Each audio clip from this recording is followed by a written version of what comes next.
நீ நினைத்த காரியம் கைகூட போகின்றது என்பதை இப்பொழுது சொல்லத்தான் வந்திருக்கின்றேன். நீ சென்று கொண்டிருக்கும் பாதை கடினமான பாதை போல உனக்கு தெரிந்தாலும் அது எந்த சூழ்நிலையிலும் உன்னை காக்கக்கூடிய பாதைதான். அஞ்சாமல் நீ செல்லக்கூடிய அளவிற்கு அது உனக்கு பாதுகாப்பை கொடுக்கக்கூடிய பாதைதான். எந்த ஒரு தயக்கமும் இல்லாமல் முன் வைத்த காலை பின் வைக்காமல் தொடர்ந்து உன் முயற்சியை செய்வாயானால் உனக்கு வெற்றி உறுதியாக கிடைக்கும்.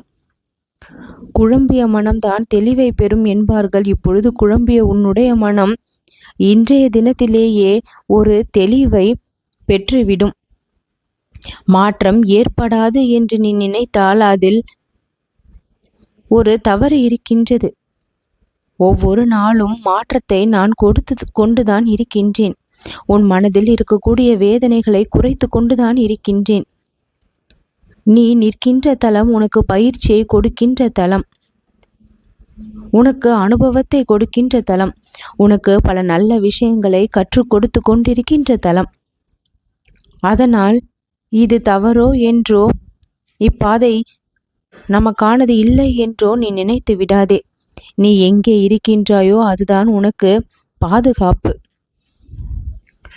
உன் வயதை கொண்டு வாழ்க்கையை முடிந்து விட்டதாக நினைக்காதே. இப்பொழுதுதான் நீ நலமாக, இன்பமாக, மகிழ்ச்சியாக வாழ்வதற்கான காலகட்டம் உன்னுடைய வாழ்க்கையில் தொடங்கி இருக்கின்றது. இன்னும் வாழவே தொடங்கவில்லை, அதற்குள்ளேயே பாதி காலம் முடிந்துவிட்டது என்று கவலைப்படுகின்றாய். பகையாக இருக்கின்ற அனைத்தும் உறவாக மாறி ஒவ்வொரு நாளும் உனக்கு இன்பத்தை கொடுத்து உன்னால் நம்ப முடியாத சந்தோஷத்தை இனிமேல் நீ அனுபவிப்பாய். பகை நட்பாக மாறும். பிறர் உனக்கு என்ன செய்தாலும் அதை குறையாக பார்க்காமல் அவர்களின் மீதும் அன்பை காட்டினால் அந்த இடத்தில் ஒரு மகிழ்ச்சி தானாக உன்னை சுற்றி ஏற்படும்.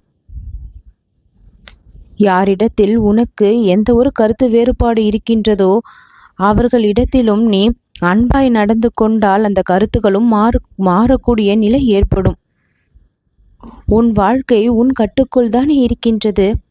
அதை பிறருடைய கட்டுப்பாட்டில் நீ வைக்க விரும்பாதே. உனக்கான உரிமையை நீ எடுத்துக்கொள்ள வேண்டிய இடத்திலும் நேரத்திலும் எடுத்துதான் ஆக வேண்டும்.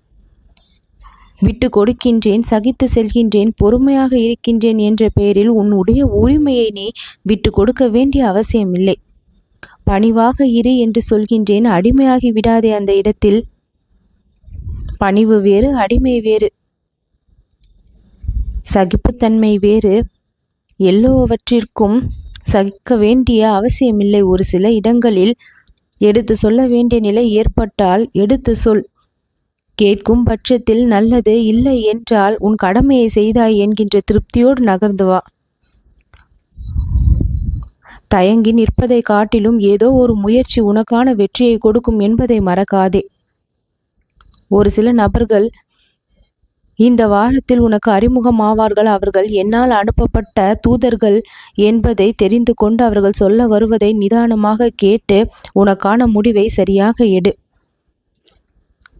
என்னை நினைத்து முடிவை எடுத்தால் அது சரியானதாக இருக்கும். அங்கு கண்ணீருக்கும் துன்பத்திற்கும் இடம் இருக்காது. மகிழ்ச்சியின் தொடக்கம்தான் இது. பிரிந்தவர்கள் எல்லாம் ஒன்று கூடுவார்கள். இந்த பிரபஞ்சமே உன் மனதை குளிர்விக்க தொடங்கிவிட்டது.